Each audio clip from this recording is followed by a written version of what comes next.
حضرت عمر کا اسلام لانا اسلام کے لیے عزت کا ذریعہ بنا اور بلند آواز سے نعرہ تکبیر مکے کی فضاؤں میں بلند ہوا۔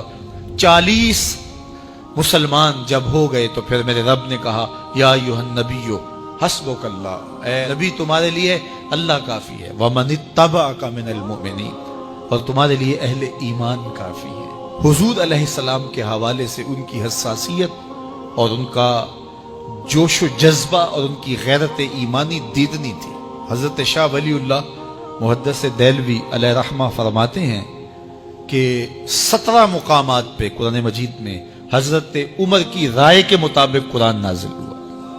یہ اللہ نے حضرت عمر کو شان عطا فرمایا۔ اور پھر جب حضور علیہ السلام کے وصال کے بعد حضرت عمر سیدنا صدیق اکبر کے وصال کے بعد بھی تخت خلافت پہ بیٹھے، 22,55,000 مربع میل پہ آپ کی حکومت کی حدود پھیل گئی، اور حضرت عمر کی حکومت صرف انسانوں پر نہیں تھی، عمر کی حکومت پانیوں پر بھی تھی، عمر کی حکومت آگ پر بھی تھی، عمر کی حکومت ہواؤں پر بھی تھی، اور عمر کی حکومت دھرتی پر مٹی پر بھی تھی۔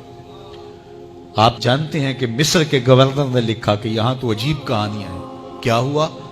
کہا کہ دریائے نیل اتنی دیر تک چلتا نہیں جب تک ایک نوجوان لڑکی کو زیورات سے آراستہ کر کے نیل میں ڈالا جاتا ہے، پھر نیل چلتا ہے، اور یہ برسا برس سے رسم جاری ہے۔ حضرت عمر کے پاس جب یہ پیغام پہنچتا ہے تو حضرت عمر نیل کو خط لکھ رہے ہیں، بسم اللہ الرحمن الرحیم، مصر کے نیل کے نام عمر کا خط، اور آگے لکھتے ہیں اے نیل اگر تو اللہ کے حکم سے چلتا ہے تو چل، ورنہ تیری کوئی ضرورت نہیں ہے۔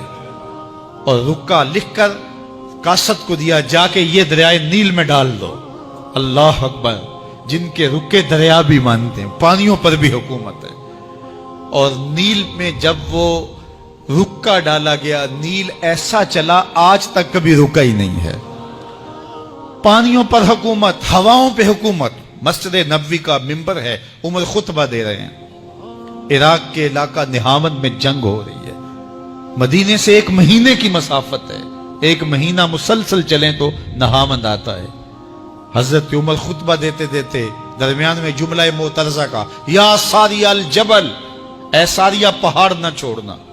لوگ حیران ہیں کیا ماجرا ہوا کہ ہم سے مخاطبہ ہے، ساریہ نہاون میں ہے، اور کہا ساریہ پہاڑ نہ چھوڑنا۔ 1 مہینے کے بعد جب وہاں سے قاصد آیا، اس نے کہا اللہ نے فتح دے دی۔ کہا کیسے؟ کہا پہاڑ کو چھوڑ کر دشمن پر ٹوٹنے لگے تھے، آگے بڑھنے لگے تھے، ان پر حملہ آور ہونے لگے تھے۔ اچانک عمر کی آواز آتی، پہاڑ کو نہیں چھوڑنا، چونکہ اگر ہم پہاڑ کو چھوڑ دیتے دشمن پیچھے سے حملہ آور ہونے کے لیے تیار کھڑا تھا۔ تو کہا بس ہم پہاڑ کو اپنی پشت پہ پھیر رکھا، اور اللہ نے اسی دن ہمیں فتح عطا کر دی۔ ہوائیں بھی ان کا پیغام پہنچاتی ہیں، پانی بھی ان کا حکم مانتے ہیں۔ اس زمانے میں فائر بریگیڈ سسٹم نہیں تھا، لیکن ایک آگ بڑھتی آ رہی ہے شہر کی طرف۔ لوگوں نے حضرت عمر کو بتایا، امیر المومنین، آگ پھیلتی آگے بڑھتی چلی آ رہی ہے اور شہر کو اپنے قابو میں لینے والی ہے۔ عمر اپنی چادر اتارتے اور حضرت تمیم داری کو دیتے ہیں، کہا یہ چادر لے جاؤ اور ایسے ایسے کرو، آگ پیچھے بھاگتی چلی جائے گی۔ تو چادر ہلاتے جاتے ہیں حضرت تمیم داری، اور آگ پیچھے بھاگتی چلی جاتی۔ مٹی بھی حکم مانتی ہے۔ ایک لونڈی کھڑی رو رہی ہے راستے میں، کہا تجھے کیا ہوا؟ کہا ٹھوکر لگی، میرا تیل زمین میں بہہ گیا، میری مالکہ بڑی سخت ہے، وہ مجھے کہے گی تم نے یہ کیا کیا۔ عمر درہ زمین پہ مارتے ہیں، فر الارض الم عادل علیک، زمین عمر نے تیری چھاتی پہ عدل نہیں کیا؟ تو عمر کے ہوتے ہوئے اس کا تیل پی جائے؟ زمین تیل باہر نکال دیتی ہیں، فرماتے ہیں ڈال لے اپنے برتن میں۔ تو یہ عمر کے ان کا حکم مٹی بھی مانتی ہے، ان کا حکم ہوائیں بھی مانتی ہیں، دریا بھی مانتے ہیں، ان کا حکم پانی اور آگ بھی مانتی ہے۔ وہ عمر، میرے حضور فرماتے ہیں ان الشیطان یفر من ذل عمر، میرا عمر وہ ہے جس کے سائے کو دیکھ کے شیطان بھی بھاگ جاتا ہے۔ حضرت عمر رضی اللہ تعالیٰ عنہ نے ایک بہترین نظم و نسق دیا اور امور سلطنت کو اس انداز سے منظم کیا۔ ایک غیر مسلم مفکر کہتا ہے اگر اس امت کو ایک اور عمر مل جاتا پوری دنیا پہ حکومت مسلمانوں کی ہوتی۔ ایک دن مسجد نبوی سے باہر حضور تشریف لا رہے تھے، دائیں ہاتھ میں حضرت ابو بکر کا ہاتھ تھا، بائیں میں حضرت عمر کا ہاتھ تھا۔